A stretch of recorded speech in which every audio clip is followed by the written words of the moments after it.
The planet is quite literally leafier than it was 2 decades ago. You'll never guess what 2 countries are behind the greening phenomenon. Hi everyone, I'm Sean Calebs filling in for Anand Naidu, and this is The Heat.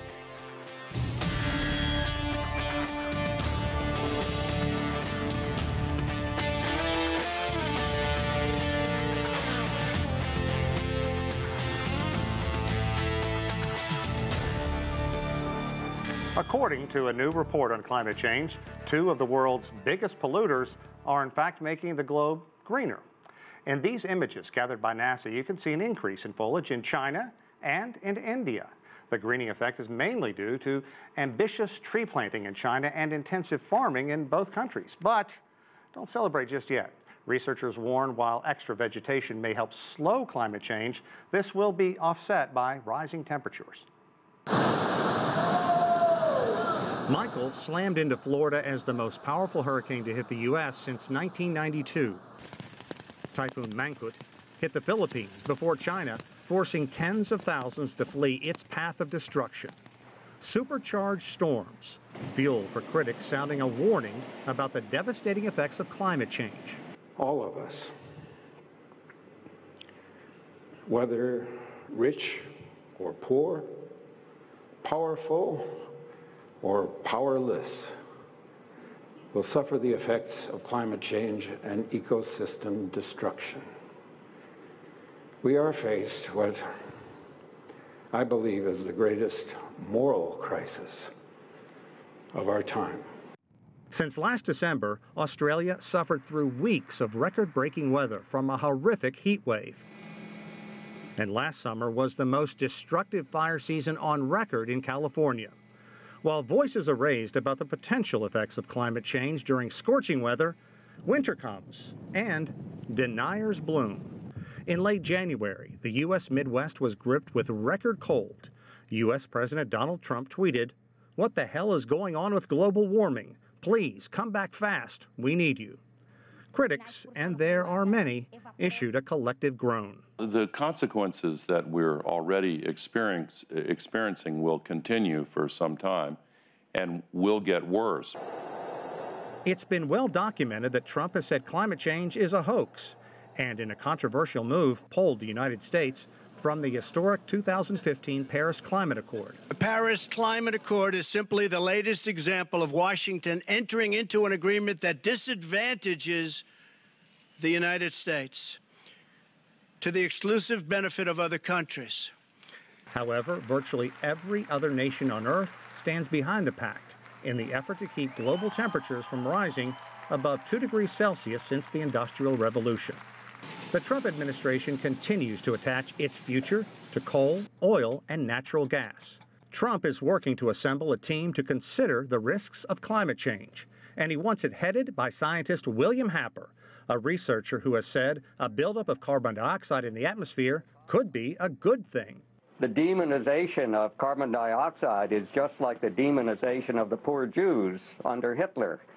Carbon dioxide is actually a benefit to the world, and so were the Jews. While global conditions continue to move toward warmer temperatures that many scientists consider the point of no return, many nations are moving from fossil fuels to renewable energy. China has more EV cars on the road, with 2 million, than any other nation. China and India are now world leaders in renewable energy. And according to the United Nations, currently, quoting here, well on track to achieve climate targets spelled out in the Paris Accord. The UN goes on to say that the European Union could be on the way to replacing the United States as the 3rd global pillar in the fight against climate change. Okay, a lot to cover in the next 30 minutes. We're going to go straight to our panel. With us here in Washington, D.C., Bob Ward. He's Policy Director at the Grantham Research Institute on Climate Change. And Dr. Sweta Chakraborty. She is a risk and behavioral scientist. Joining us from our newsroom, David Livingston. He's the Deputy Director of Climate and Advanced Energy at Atlantic Council. Also in the studio, Myron Ebel.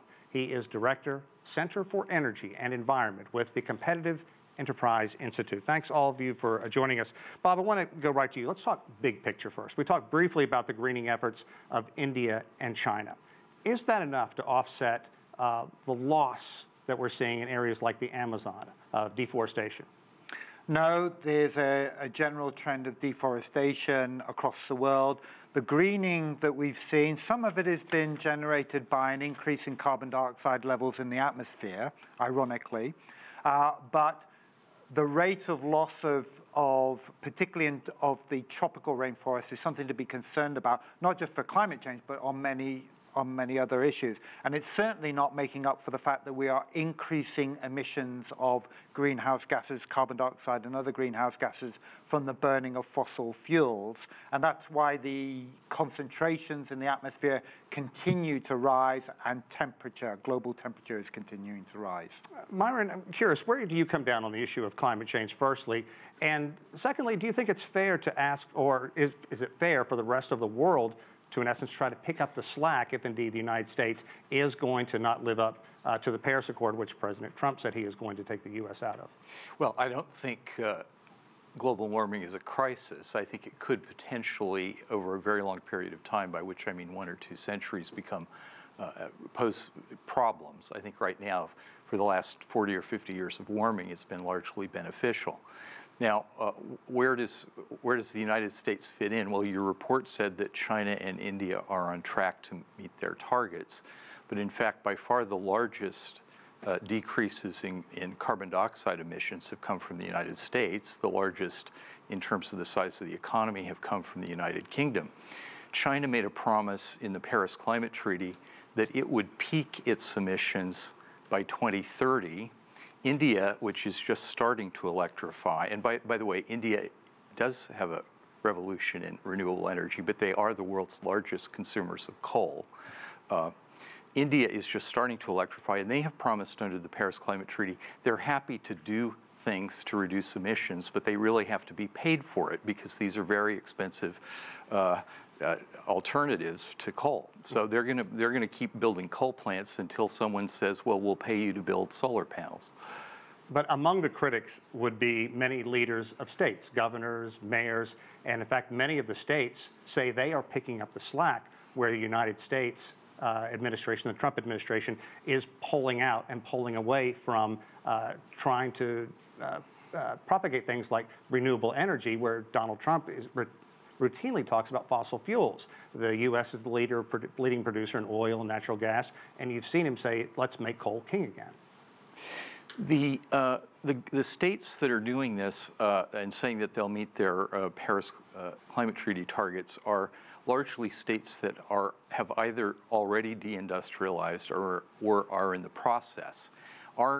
California, for example, used to have a lot of manufacturing. That's all moved either to China or to the heartland states like Ohio and Michigan. So what they have done is they have outsourced their carbon-intensive goods. And by the way, the United Kingdom has had very large decreases in emissions, but if you add up their imports of carbon-intensive goods, their record doesn't look so good. What they've done is outsourced the things that takes energy to produce.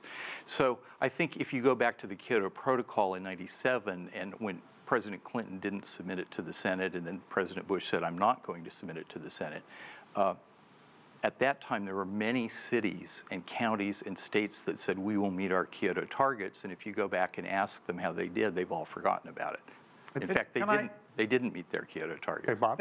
Let me just correct what Myron just said about the UK. The UK has managed to reduce its emissions by more than 40% since 1990, and during that time it's expanded its economy by more than 70%. So it has not suffered economic decline as a result of this.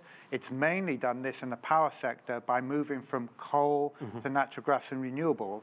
And Myron, unfortunately, forgot to mention that President Trump's reasons that he stated for trying to withdraw from the Paris Agreement is he wanted to save coal. He's not saving coal because the simple fact is that in most of the United States now, it is simply cheaper to generate electricity from natural gas and from renewable. David, I want to bring you in on this conversation. You've heard our guests talk about the reductions that China and other nations in Europe are making. Tell me your thoughts on this. Is it going to be enough if China, India, and some of the other large polluters really do more to reduce greenhouse gas emissions? Is there enough there to offset what the U.S. would do by not taking part in the Paris Accord? Well, obviously, the most important pieces of this puzzle, the decarbonization puzzle, are going to be the areas not only that are the largest economies, but also the sources of the largest energy demand growth in the decades to come. That's, of course, India, that's China. Over time, that will also become sub-Saharan Africa, other parts of South Asia and Southeast Asia. And this underscores, I mean, I want to try and bridge, Bob's excellent points and I think some of the instincts that Myron has, which are that we need technologies that are not just renewables, though renewables are extremely important, but we need clean energy technologies that can offer baseload clean power. So that includes nuclear energy, that includes natural gas with carbon capture and storage, that includes adding carbon capture and storage technologies to industry as well, so that we can have economies like Ethiopia or Rwanda in sub-Saharan Africa that can continue to industrialize, to truly build steel manufacturing, heavy industry like cement, and do that in a way which is not carbon intensive and doesn't force them to make a choice between more expensive technologies and cheaper ones. Shweta, I'm curious what you think, because Myron said it could be a crisis a century or so down the road, but there are legions of scientists who say it's a burgeoning crisis right now. 2018, one of the hottest years on record by all indications with El Nino. 2019 could be just as hot. Is it a dire situation right now, and how critically important is it to address the issues right this minute?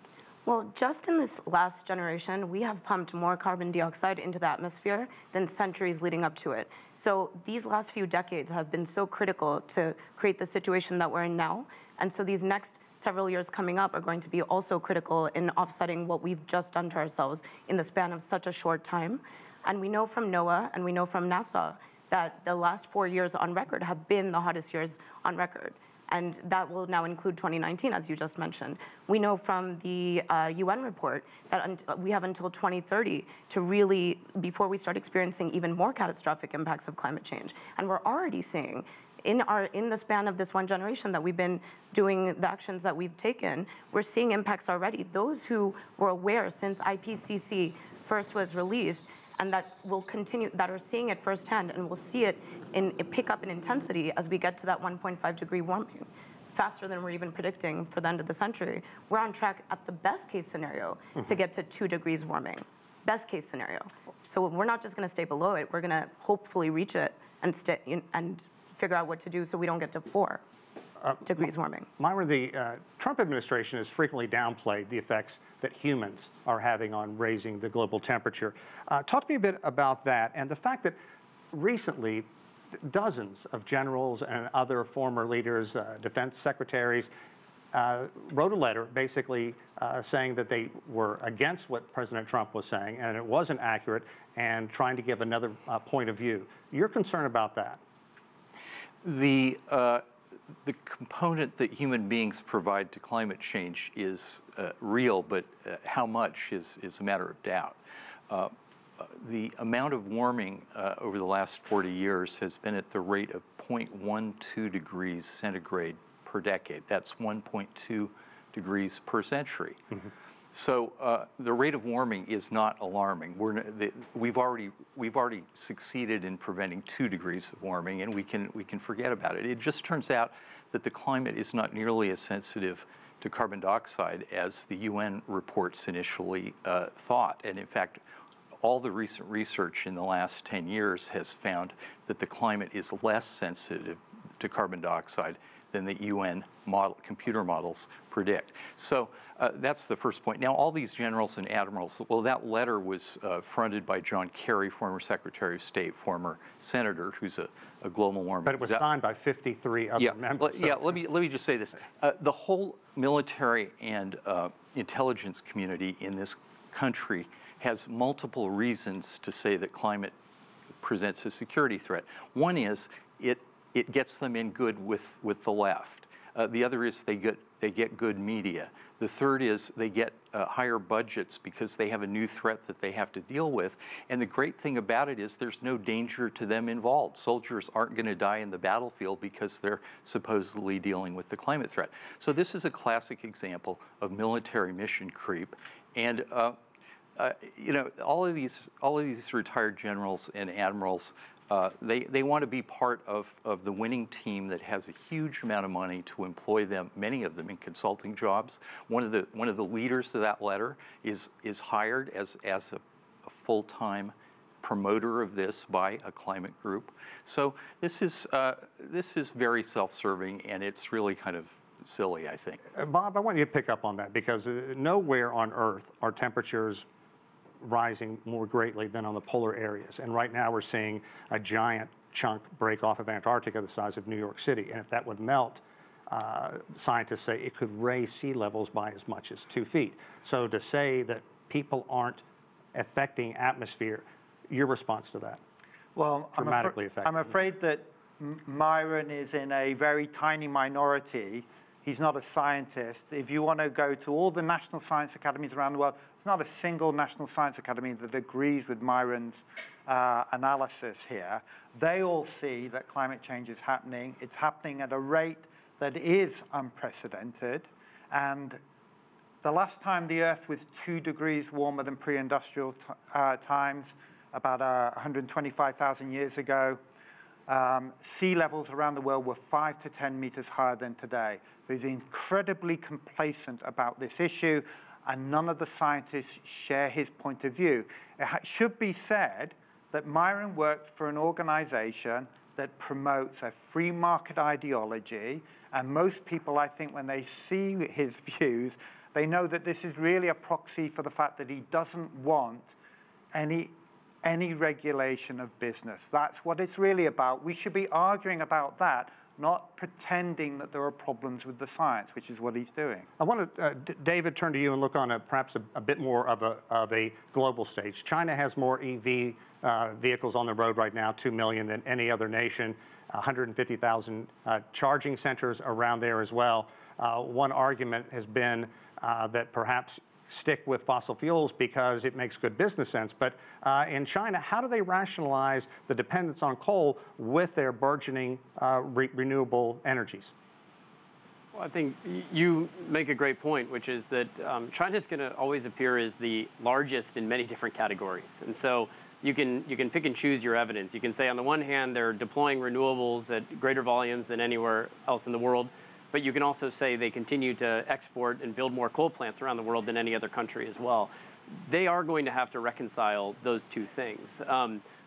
One thing, just to go back to the previous conversation briefly, I want to make one point here, which is that you don't have to listen to experts or pundits like us. I would say on national security, listen to the findings of the national security community across 4 different presidential administrations, actually 5 different presidential administrations spanning 3 Republican presidents and 2 Democratic presidents.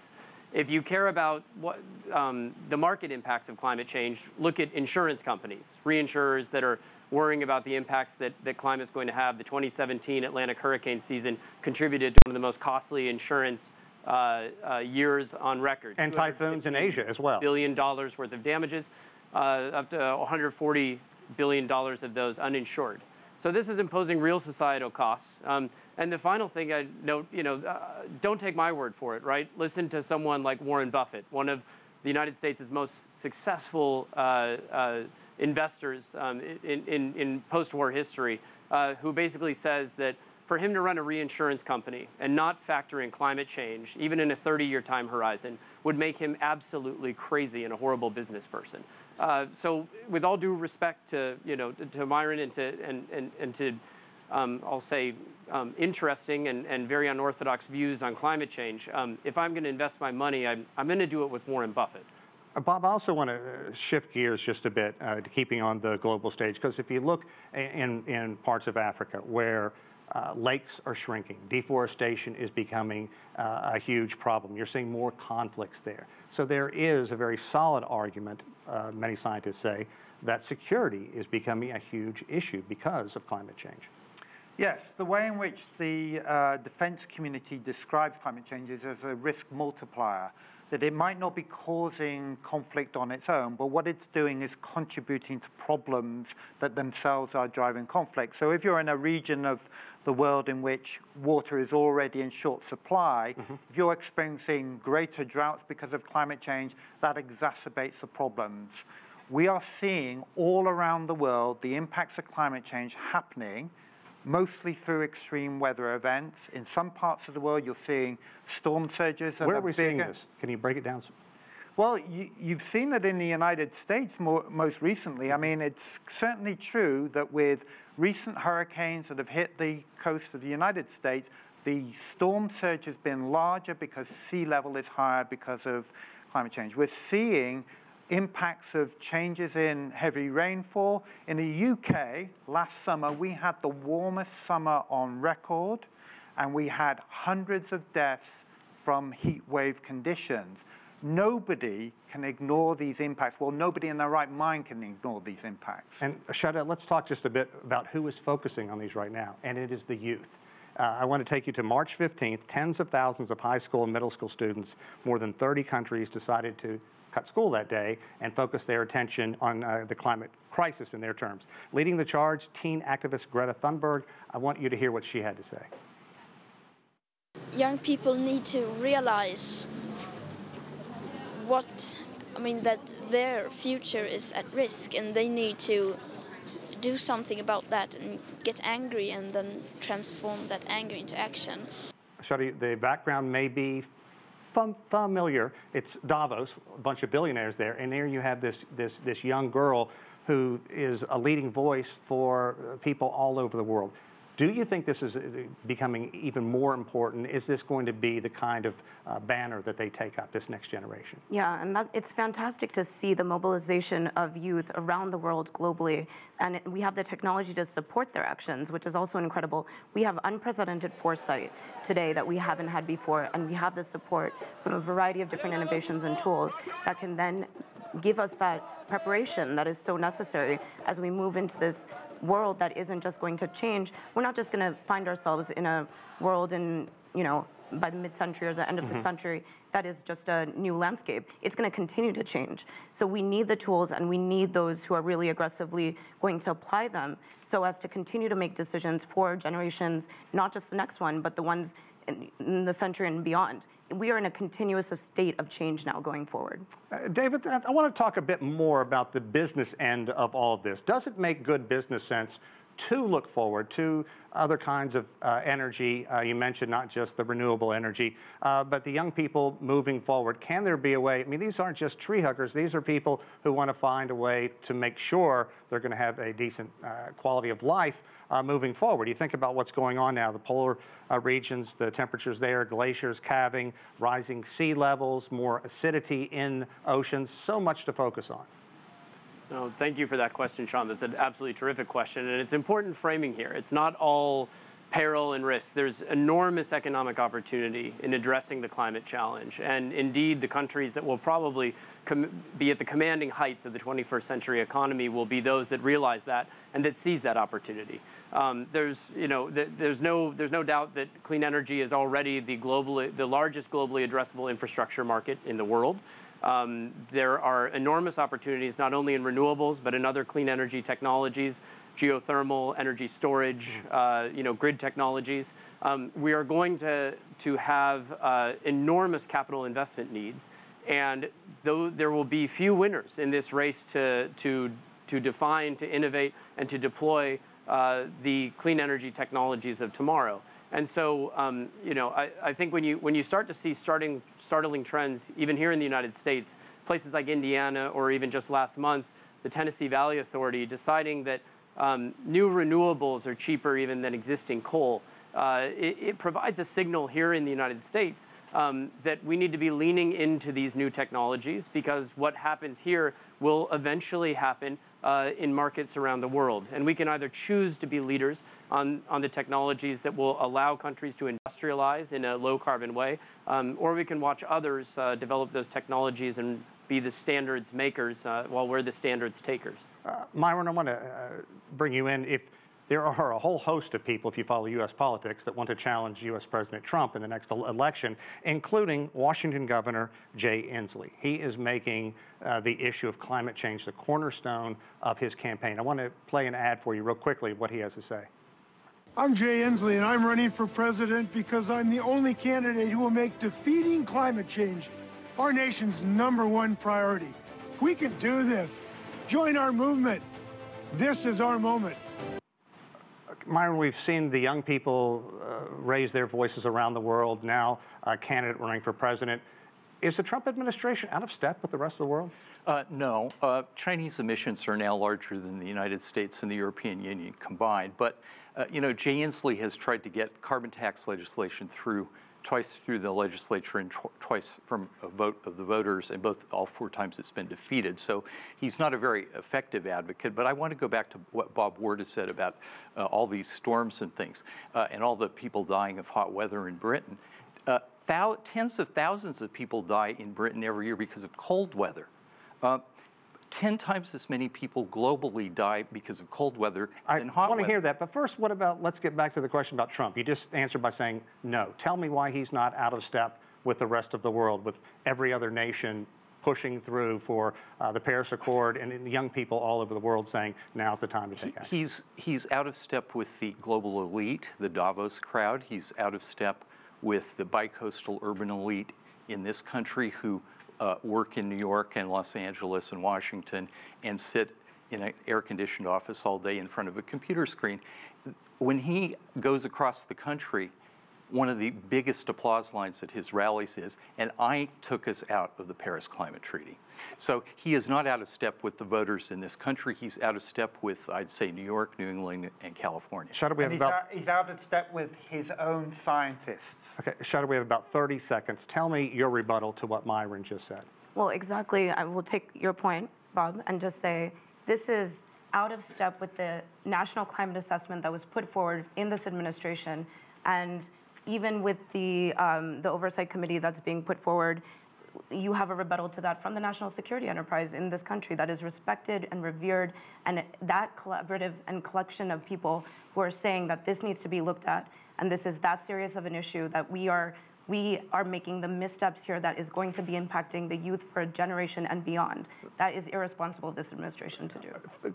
Gang, I would love to have this go on. I'm sure we could talk about it another hour, but we are out of time. I really want to thank you all for your input. That does it for this edition of The Heat, but the conversation continues online. Join us at CGTN America's Facebook page to comment on this or any other show, or chat with us on Twitter at CGTN America. I'm Sean Calebs in Washington, D.C., and thanks everyone for joining us.